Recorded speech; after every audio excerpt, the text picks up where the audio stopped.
E aí, pessoal, tudo bem?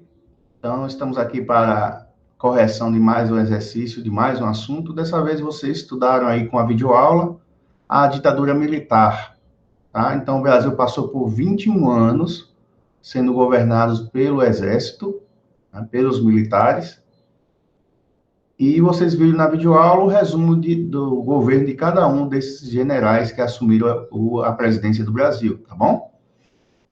Então, vamos ao exercício.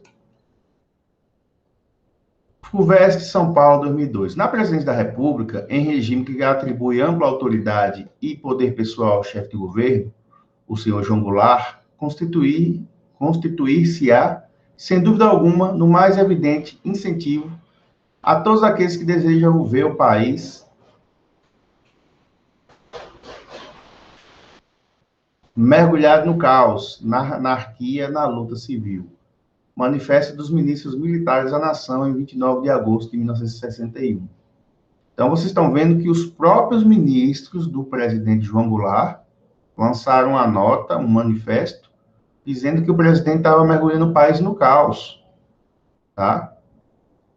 Então, esse manifesto revela que os militares, estavam excluídos de qualquer poder no regime da democracia presidencial? Falso. Eles estavam incluídos, porque eles eram ministros, tá? B, eram favoráveis à manutenção do regime democrático parlamentarista? Pelo contrário, né? Se eles não estavam aceitando as decisões do presidente, então eles não estavam a fim de manter um regime democrático. Né? Afinal, por mais que não gostem das decisões do presidente, eles não podem interferir no poder.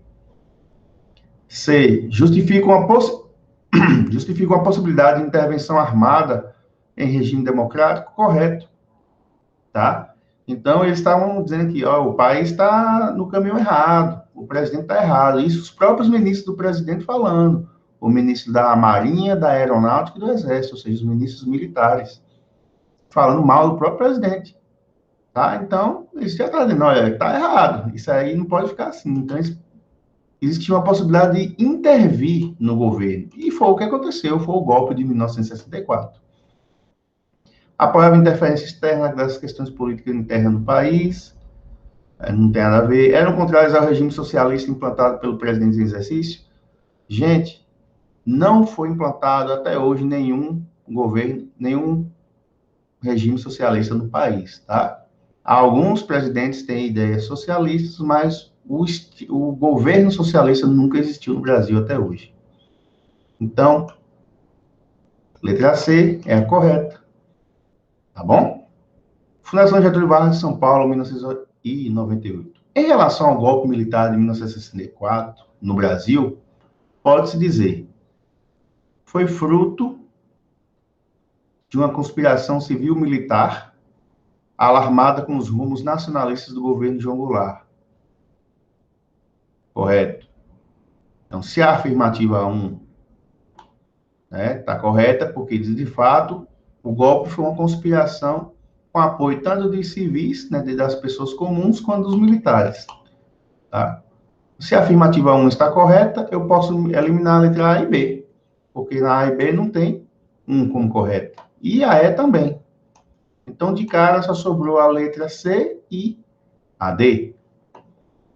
2.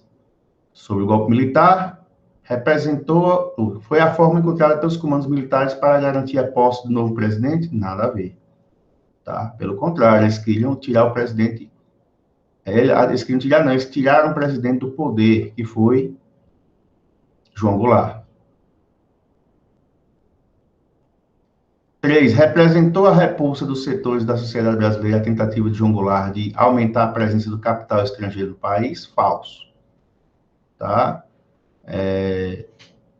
João Goulart não queria aumentar o capital estrangeiro do país. Não era essa a intenção dele. A intenção dele era fazer as reformas de base, como vocês viram na videoaula. Tá? Então, se ele não estava defendendo a presença de capital estrangeiro no país, não tinha por que ter repulsa a uma coisa que ele não fez. Tá bom? Se a 2 e 3 estão falsas, eu posso eliminar a letra C, só sobrou a D. A letra D diz que correta é 1 e 4. Vamos ver qual é a afirmativa 4? evitou a tentativa do Partido Comunista Brasileiro, de sindicatos de trabalhadores e de setores do Partido Trabalhista Brasileiro, de exigir do presidente a implementação imediata das reformas de base, justamente. João Goulart, na véspera do golpe, há um mês antes do golpe, ele fez um comício, chamou operários, sindicatos, o pessoal todo, né, para lançar o plano de as reformas de base, que eram reformas que contrariavam a elite econômica do Brasil naquela época. A reforma agrária, eles não queriam a extensão dos votos analfabetos, ou seja, queria que o Brasil continuasse com suas ideias de apoio à elite brasileira, tá? Então, o golpe veio para acabar, né, para evitar que as reformas de base fossem implantadas no país. Então, como eu disse a vocês, a afirmativa 1 e 4 são verdadeiras em relação ao golpe militar de 64 no Brasil, ok? A partir do ato institucional número 2, o AI2, o Brasil teve um sistema bipartidário, ou seja, 2 partidos, que determinavam que somente 2 partidos políticos poderiam existir no país. Um partido representava o regime, ou seja, o governo, enquanto o outro atuava como uma oposição consentida, ou seja, olha, vocês podem fazer oposição, mas só um pouquinho.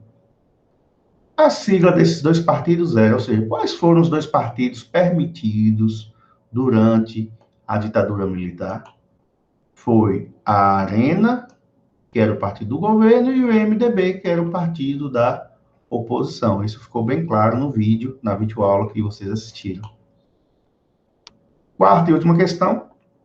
A partir de 1968, a ditadura militar ampliou o seu aparato repressor, ou seja, ficou mais dura, tá? A repressão ficou mais dura. Concluindo esse processo de fechamento do regime com o decreto do AI-5, o Ato Institucional número 5, em diversas frentes, a repressão da ditadura atuou para reprimir os movimentos sociais, como estudantil, operário, ou até mesmo a demonstração de oposições entre os próprios deputados.